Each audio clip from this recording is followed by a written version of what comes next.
इस समय दुनिया भर की नजरें ईरान और अमेरिका के परमाणु समझौते पर टिकी हुई है। सालों से यह मुद्दा विवादों में रहा है, लेकिन अब दोनों देशों के बीच एक नई शुरुआत की संभावना नजर आ रही है। जी हां, ईरान और अमेरिका के बीच परमाणु समझौते को लेकर अनगिनत वार्ताएं हो चुकी हैं, लेकिन क्या इस बार कुछ नया होगा? ईरान का परमाणु कार्यक्रम और अमेरिका का उस पर नियंत्रण रखने का मुद्दा साल 2000 के दशक से ही अंतर्राष्ट्रीय राजनीति का हिस्सा रहा है। अमेरिका का कहना है कि ईरान का परमाणु कार्यक्रम उनका सैन्य उपयोग करने के लिए है, जबकि ईरान का दावा है कि उनका परमाणु कार्यक्रम सिर्फ शांति के उद्देश्य से है।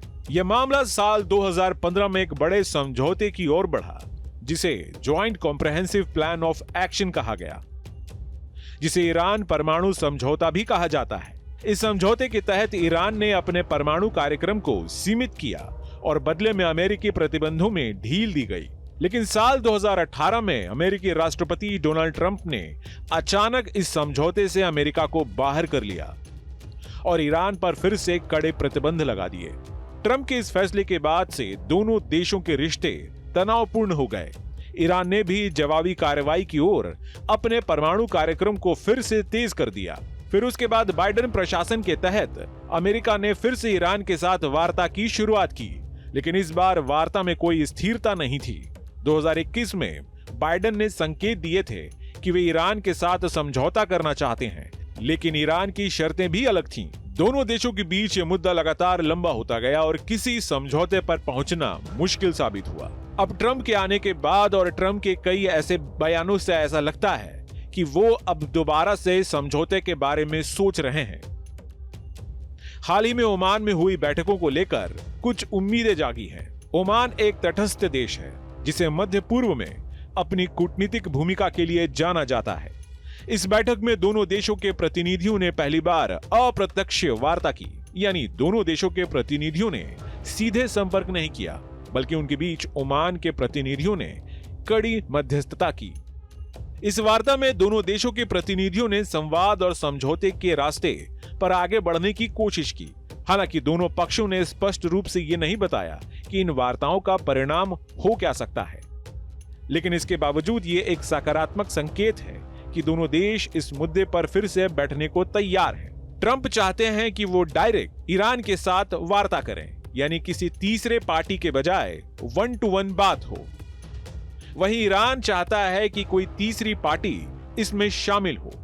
ईरान के विदेश मंत्री अब्दुल्ला याहिया ने कहा कि ईरान इस वार्ता को सिर्फ अपने हितों की रक्षा करने के रूप से देख रहा है।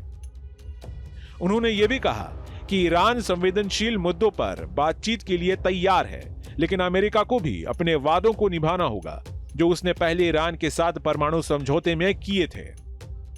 इस दौरान अमेरिका के राष्ट्रीय सुरक्षा सलाहकार जैक सुलिवन ने भी कहा कि अमेरिका ईरान से परमाणु मुद्दे पर समझौता करने के लिए सकारात्मक है, लेकिन यह समझौता पूरी तरह से ईरान द्वारा अपने परमाणु कार्यक्रम पर नियंत्रण करने पर आधारित होगा।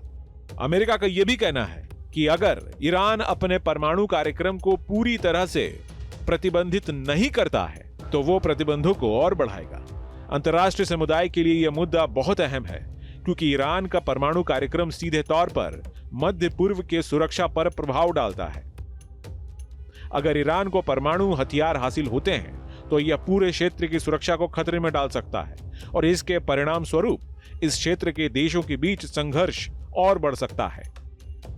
इसलिए संयुक्त राष्ट्र और अन्य अंतर्राष्ट्रीय संगठनों ने इस वार्ता को एक सकारात्मक कदम माना है।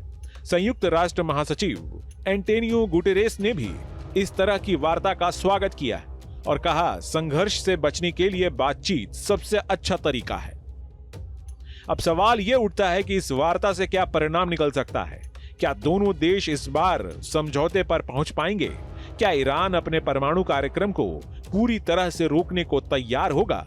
इस मुद्दे पर विचार करते हुए एक बात साफ है कि यह एक लंबी और कठिन प्रक्रिया होगी, लेकिन अगर दोनों देशों ने सही दिशा में कदम उठाए तो निश्चित तौर पर एक समझौते तक पहुंचा जा सकता है। इस मुद्दे पर पूरी दुनिया की नजरें लगी हुई हैं, क्योंकि यह सिर्फ ईरान और अमेरिका का मामला नहीं, बल्कि यह मध्य पूर्व की शांति, परमाणु सुरक्षा और अंतर्राष्ट्रीय राजनीति का भी सवाल है। दोनों देश इस वार्ता से कुछ सकारात्मक परिणाम हासिल कर सकेंगे और यह उम्मीद फिर से अंतर्राष्ट्रीय मंच पर गंभीरता से चर्चा का विषय बनेगा। आपकी क्या राय है इस बारे में? आपको क्या लगता है कि ईरान और अमेरिका एक समझौते तक पहुंच सकते हैं? कृपया अपनी राय हमें कमेंट में बताएं और इस वीडियो को शेयर करें ताकि इस मुद्दे पर लोग और जागरूक हो सकें। अगर आपको हमारे वीडियो पसंद आई हो तो कृपया चैनल को सब्सक्राइब करें और बेल आइकन को दबाएं ताकि हमारे हर वीडियो के अपडेट आप तक पहुंचते रहें। Team news state.